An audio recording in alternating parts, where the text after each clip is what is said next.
mga kababayan. Pero bago natin talakayin yan, eh, mukhang ang ating dating Pangulo, President Duterte, ay nalulungkot po ako na napakinggan ko na kamakailan lang ay niloloko na naman ng mga nakapaligid sa kanya. Tayo po ay medyo nawala doon sa focus at kasama kay Pangulong Duterte dahil mayroong mga grupo na kinordon ang ating dating Pangulo.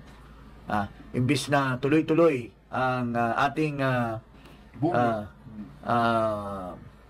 movement patungo sa pagpalit or sa pagpaalis ika nga sa nagpapatakbo ng ating bansa dahil sa kabulastugan na ginawa nito, ay nagbago ang landscape at nag-concentrate ngayon dahil sa sabak sa politika. At dahil doon, imbis na nag-umpisa na itong malaking mga pag-rally or pagsagawa ng movement, nag-umpisa doon sa Davao, ay mukhang binago. Mayroong isang nagdidikta na dating komunista, at yun ang nagari-hari, at nalulungkot po ako ay mukhang nagoyo ang ating dating Pangulo. At ngayon, walang nangyari at nag-pull up na itong sinasabi nilang maisog at wala nang pati nga ang KOJC ay nagbigay na ng kanilang statement na hindi na sila makikisama dyan kasi nagamit lang sila dyan sa maisog. At sila ay mananahimik at mag-concentrate na lang sa kanilang evangelism.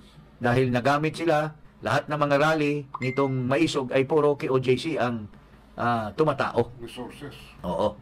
At ngayon, nagoyo na naman nila uli ang ating Pangulo doon sa mga nakapaligid dyan, sa komunista na yan. At ngayon ay mag-concentrate naman daw dito sa PDP Laban. Ito po, pakinggan natin ang ating Pangulong Duterte habang nagkaroon ng malaking pagpupulong daw. Pero yung malaki ay figure of speech lang yata yan, paring Dahil ang PDP Laban, although hindi ako naging miyembro niyan, pero dahil ako ay miyembro ng kabinete noon sa presidente pang ating Pangulo, ay ako po ay nakakasama. At noong panahon na yon, the bigwigs of the entire country, mga politiko, ay sunod-sunuran kay Pangulong Duterte. Pero ngayon, sunod-sunuran pa rin, pero wala na yung mga people that matters. Ang nandyan ngayon ay people that does not matter anymore. People who cannot make victories in politics. Ayun ang natitira dyan. Except for one guy siguro, or two guys by the name of Senator Bongo and Senator Bato de la Rosa, na nananatili pa rin miyembro. Pero para sa akin, mamiyembro man yan o hindi ng PDP Laban, ay on their own right mananalo yan. Hindi dahil miyembro sila ng PDP Laban. Pero ngayon, ginagamit na naman uli ng mga small price dyan sa PDP Laban ang pangalan ni Duterte. At ito ang sinasabi niya, very realistic. Tayo, at wala talagang pera, join the party of the President. Sigurado yan. Ang ibig kong sabihin, what really I'm trying to drive at is, ang PDP talaga was founded by men run only prinsipyo. Hanggang ngayon, wala akong nakitang taong politiko dito sa Pilipinas na nagsabi, Mayor, pwede ba akong mag-join ng PDP? Always mag-gravitate siya doon sa presidente. But after that, kagaya ko na PDP ako, maraming nag-join. Masaya ako. Pero nung hindi na ako na presidente, iniwan na ako. Hindi na ako masaya. Very sad. And masama ang loob mo pag napakinggan mo itong sinabi ng ating Pangulo. Dahil once upon a time, noong tumakbo siya, hindi naman talaga siya miyembro ng PDP Laban.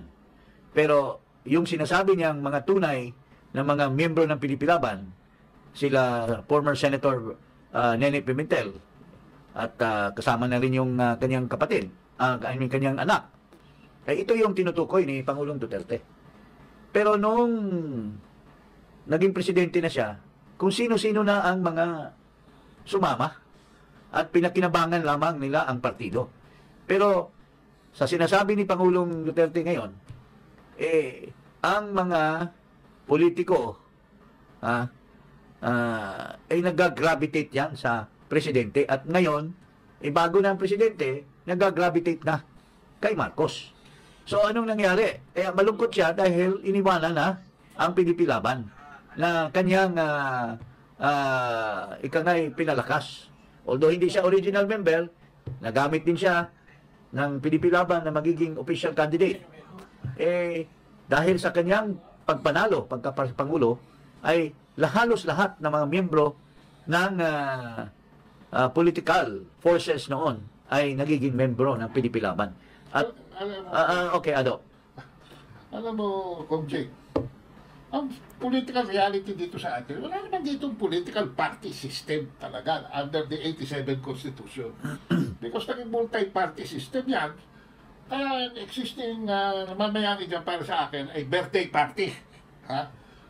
Nung iwanan ni Marcos yan, KBL, nung pumasok si Cory dyan, lapihan ng Demokratikong Pilipino under Bonching Mitra, nung pumasok dyan si Presidente Ramos.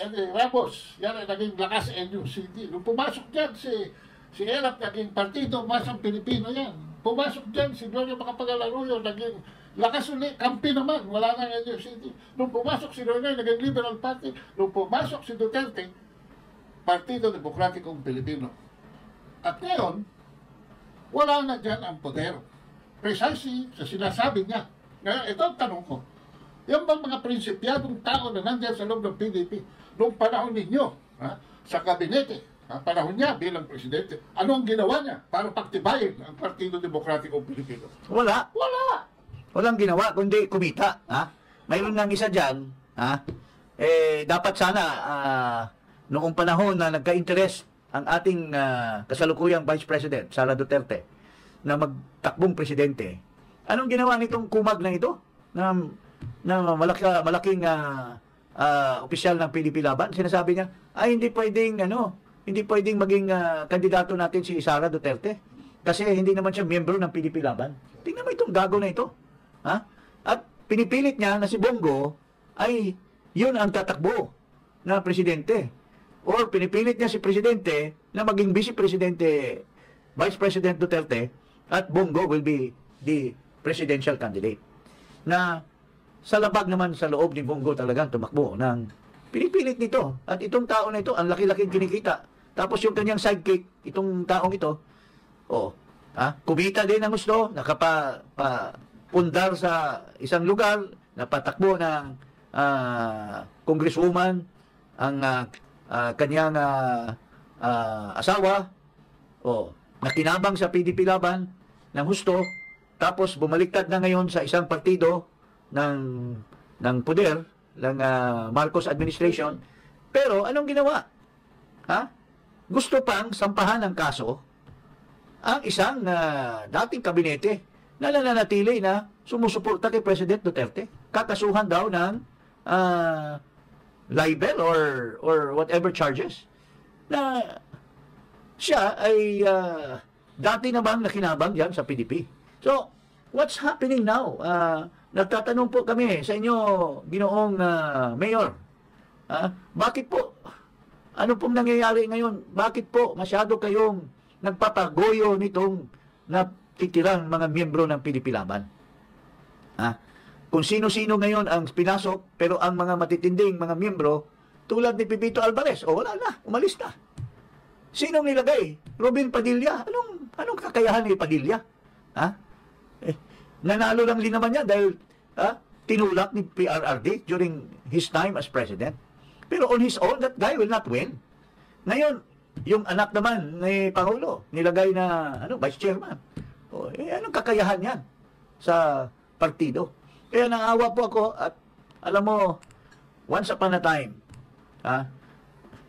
gusto ko araw-araw kasama ang ating Pangulo. Pero, biglang pinasukan ng mga ulol na gustong i-impluwensya ang liderato ni Pangulong Duterte Polisiya. at niloloko.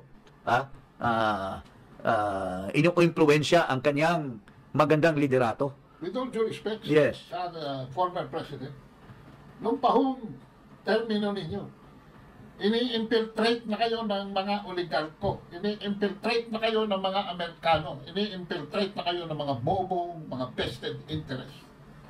Oh. Tapos napakalaking role pa nila sa political party ninyo. Oh, nung panahon gumawa ninyo, na ibaba ninyo ang kuryente, presyo ng kuryente. Hindi. Bakit? Aba, hindi tayo tanongin nyo ang Secretary of Energy ninyo. Oh, hindi na namin papangalanan. At itong Nandis na rin ang ating relationship with China. itong kumag Foreign Affairs ninyo. itong kumag na ito, binenta pa. Imbis bilhin ang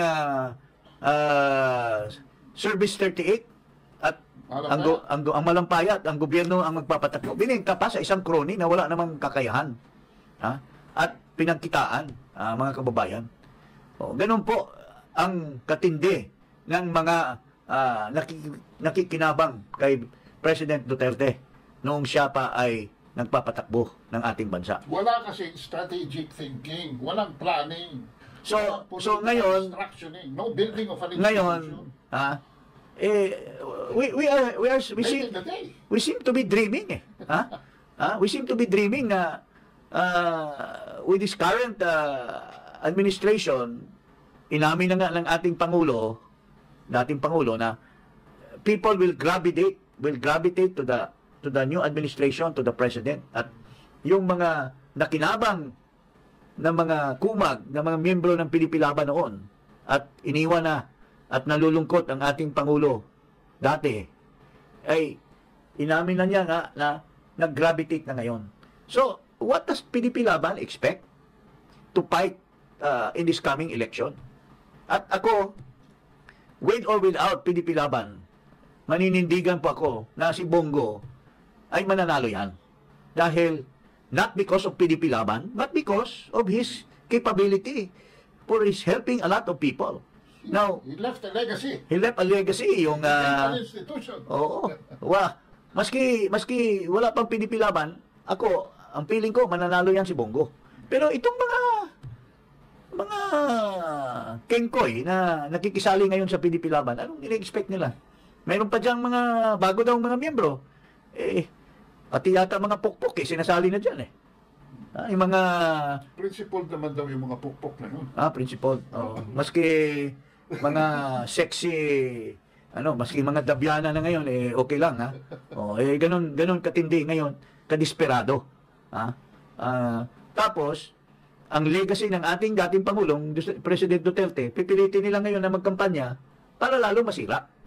Dahil imomonopolize na ng partido ni Marcos, Lakas, Federal, NP, nagsama-sama na sila. Kinukuha na lahat na may mga kapabilidad na manalo. Kaya nga ang inaasahan sana ng ating mga tunay na mga oposisyon, na mga kababayan, ay manatili na yung unang salbo ng oposisyon sa Davao ay manatili yan na magiging cry natin. Pero nandiyan pa ba yung narrative na yan? Wala na. Ayan, Dahil alam mo, dahil mayroong isang komunista dyan na binago. Pinagkukuha niya na magpapatakbo. Ginamit nila as a figurehead ang ating dating Pangulo. Pero ang nagpapatakbo, pinagkukuha niya yung mga tao ni Marcos na sinipa ni Mrs. President dahil nakipag-compete sa mga pag-appoint ng mga Tapos biglang lumipat kuno. Tapos pinakinabangan pa ang mga miyembro ng oposisyon na naguyo nitong komunista na to, na bumili ng mga libro para yumaman. Ang narrative noon ng Pangulo, bangag. Ang narrative noon ni Baste Duterte ay resign. Ano na ngayon? Hindi nga, nasaan yun? Kasi ang daming umaasa nung unang rally sa Davao. Ha? Wala tayong tinitingala na grupo or ano, ang inaano lang, tinitingala natin na ito ang unang salbo ng ating dating Pangulo laban sa kahirapan, laban sa kabulastugan ni Marcos. At ito po ang sinabi niya nung unang salbo, ito. Pumapasok kayo ng alanganin. Mr. President, baka susunod ka sa dinaanan ng tatay mo. Diyan ako takot. Ayaw ko mangyari sa iyo yan. Mabor lang ako namang nagmamakaawa kasi it will divide the nation at madugo itong panahon na ito. Pag pinilit mo ito, lalabas ka ng Malacanang kagaya noong panahon na pinalayas kayo. Yun yung unang salbo na napakadaming Pilipino sumama, naniwala na ito pala dapat ang direksyon ni President Digong Duterte na in due time mapatalsik ng taong bayan si Marcos. Yun ang paniwala ng karamihan. Pero anong nangyari? Ito pa, hindi lamang si Duterte ang nagsabi, yung kanyang anak na mayor sa Davao City, nagyabang din. Nagyabang din na matapang din sila. At inaasahan ng taong bayan na yun ang susundan na magiging direksyon ng oposisyon. Ito, pakinggan natin itong Duterte na mayor sa Davao City. Pakinggan natin. Mr. President, kung wala kay Bugma, kung wala kay aspirations, sa inyong kaso, resign. Ang narinig mo yung acclamation na yun? Kita mo, ang tao ay sumusugod at tumitingala dito sa dalawang leader. Pero at the back of it, mayroong isang komunista dyan na iba pala ang direksyon. Pinagkukuha niya itong mga anong nangyari? After that, akala ng taong bayan na ito na ang direksyon ng ating Pangulo, Digong. Pagdating sa Cebu, biglang baliktad. Hindi daw bangag si Marcos, hindi daw ano. Hindi raw resign. Tapos sunod-sunod na ang narrative na hindi naman natin papatalsikin si Marcos eh. At sino nagdadaldal? Yung dating executive secretary ni Marcos na tinalsik at siya ang nagpipretend na leader ng oposisyon. Maniwala ba kayo na ito ay hindi pakawala ni Marcos? Kasi hindi mo maririnig na Marcos alis dyan eh. Ang galit lang siya doon sa asawa kasi nagalit yung asawa dahil nakikipag-compete sa pag-appoint ng kung sino-sino. So, yan po mga kababayan. Tayo ay naghahanap lang naman ng Ako po, naguguluhan din ako. bilang nagmamahal at sumusunod sa direksyon ng ating dating Pangulo. Ito po, makikita nyo. Hindi nyo naman masasabi. As early as July or August of 2022, nag-umpisa na po ang vlog namin.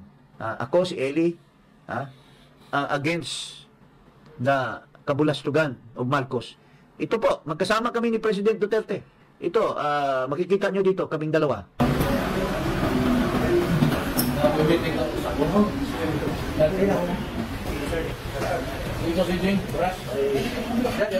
Ano yun? Mga August of 2022, hinihikayat ko na ang ating Pangulo noon na, Sir, ang sama ng impression, ang tingin po ng taong bayan, parang nagoyo sila nitong bagong Pangulo. Wala pang 2 months yun, Wala pang 2 months. Nakaupo si Marcos. And these are documented sa mga podcast namin sa radio station na talagang hinihikayat ko ang ating Pangulo na umpisahan na po natin ang oposisyon.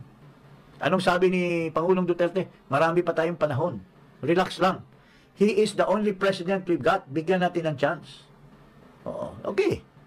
Pero what's happening now?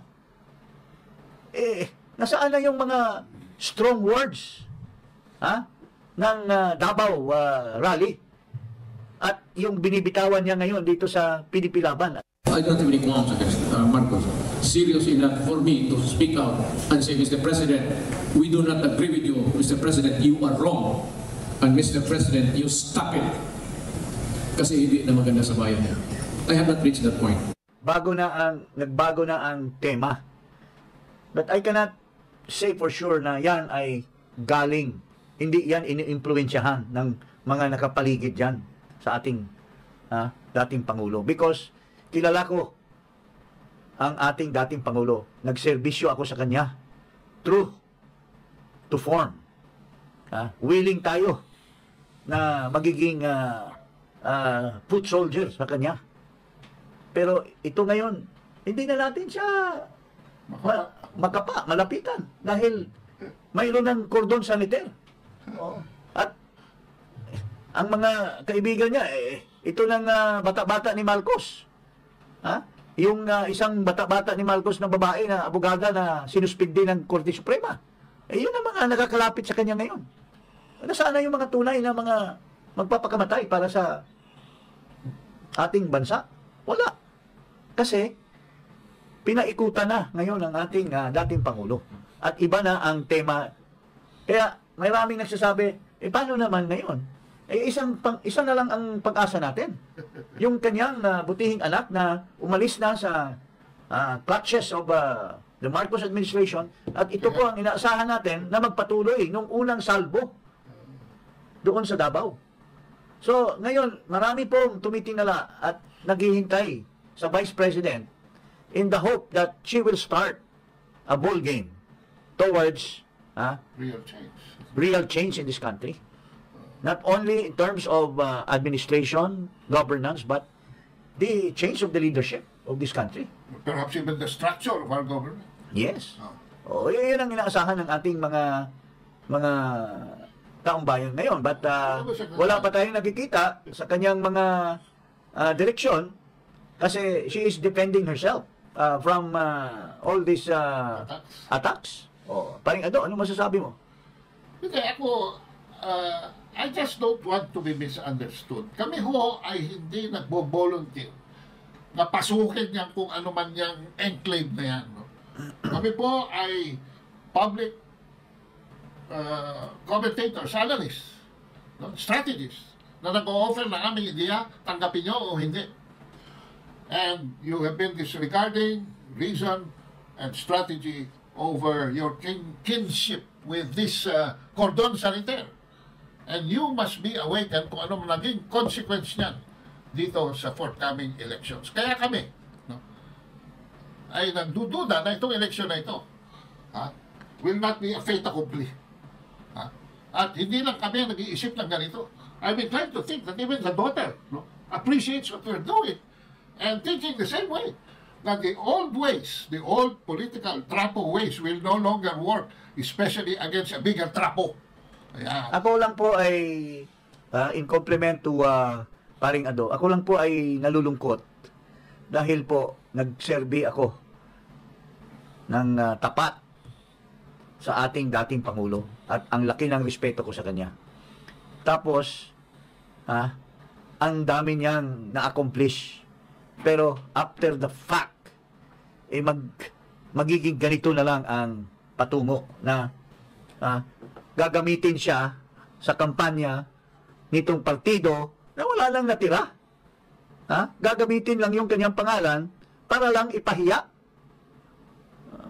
I mean, with due respect, that's my personal view on the matter, and I hope wag nyo naman sanang pastusin at linlangin ang ating dating Pangulo na dalhin nyo doon sa kangkungan dahil mayroon pa rin kayong ambisyon na kumurakot dyan kung ano man ang mga balak nyong gagamitin ng ang ating Pangulo. So, yun po mga kababayan, hindi po tingnan mo lang itong ating dating spokesman ni Pangulong Duterte. Ito din naguyo din ito nitong isang komunista diyan na naghari-harian diyan sa nakapaligid itong si Ginoong Harry Roque. Tingnan mo ngayon, nagtatago. Oh. At sino ang humihimok sa kanya ngayon? Bata-bata ng isang malaking tae dyan ang Pilipilaban. Oh, pwedeng may grounds, pwedeng may tama, pero it leaves a bad taste or bad taste in the mouth. Bakit of all people ang nag-file, tauhan dati ni Duterte. Kaibigan ko rin yan, personal friend ko rin yan, si Matibag. Pero bakit siya nagpagamit dito? Hindi ba niya naalala na ang laking pakinabang niya bilang sidekick ni Cusi? Na nakinabang din sa panahon ni Duterte? Hindi ba napigilan ni Cusi itong bata-bata niya na of all people, yung pang-spokesman ni President Duterte ang sasampahan? Why should he be the one? Sa dami-daming taong pwede mag-file kay Harry Roque, bakit ito si Matibag? Na tao ni Cusi, na tao ni Aboitiz, na tao ni Marcos. Oo. Ayan ang koneksyon. So, bakit ganon? Bakit ganon? Oo. Wake up! I'm sorry, paring Melvin, at napupuna ko lang, alam mo, magkasama tayo sa panahon ni Duterte. Kilalang-kilala naman, magkasama pa tayo sa panahon ni GMA. I have no love lost for Harry Roque. Pero, nagtataka lang ako, of all people, why have you made yourself be used in this kind of an attack against a fellow worker of a government na nakikinabang ka din in the same way as nakikinabang rin siya. And in the next episodes, we will also tackle other people na malaking pakinabang ng panahon ni Duterte na ngayon ay sinasalaman ka na. Kawawa nga natin dating Pangulo eh. Even mga sundalo, even mga nagtitestify na against him. Even yung mga officials na he trusted and are now turning their back against him. Paano nangyari ito lahat? Is it because it got out of line dahil kinuha mo itong komunista na nagkikinabang ng gusto dyan, pinagdadala itong mga tauhan ni Marcos na nagpipretend na opposition daw sila? Wow. What's happening? Pero naman siya kaibigan. Nagiging kawawa ang ating butihing Pangulo na minamahal natin ng todo. Pero hindi na natin malapitan dahil sinurround na ng kung sino-sino na ngayon na nandyan. We have tried to meet up with him, to give him advices that would bring us more towards our original. Pero what's happening? He's being guarded by this mga kumag na ito. My attention was called, malaki daw na itulong nitong taong ito kay Duterte. Well, sabi ko, we're not talking about the past year. We're talking about present and future politics, where clearly the usefulness of this person is no longer valid and is in fact endangering the politics of the daughter. Ayan, pakinggan natin siguro kung ano yung gusto sabihin ni Sara tungkol dito sa 2025 elections. COC filing na po next week, will you be endorsing senators? Or may Senate slate po ba kayo? Sa ngayon, wala. Wala akong Senate slate, wala akong senators.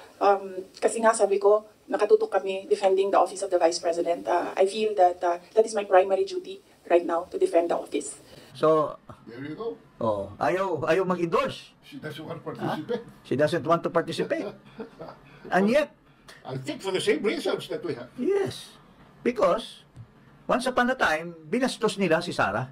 Lalo na itong naghari-harian dyan ng PDP laban na kinabang ng gusto. Sabi niya, hindi pwede yan si Sara dahil member ng PDP laban. When in fact, that's plain stupidity because at the time, Sara, being not a member of PDP laban, but she was the daughter of the president. She had highest survey ratings. But may ibang agenda May ibang agenda itong kulukoy na ito Kasi may gusto siyang patakbuhin na isang member ng PDP laban for president na ayaw naman tumakbong for president.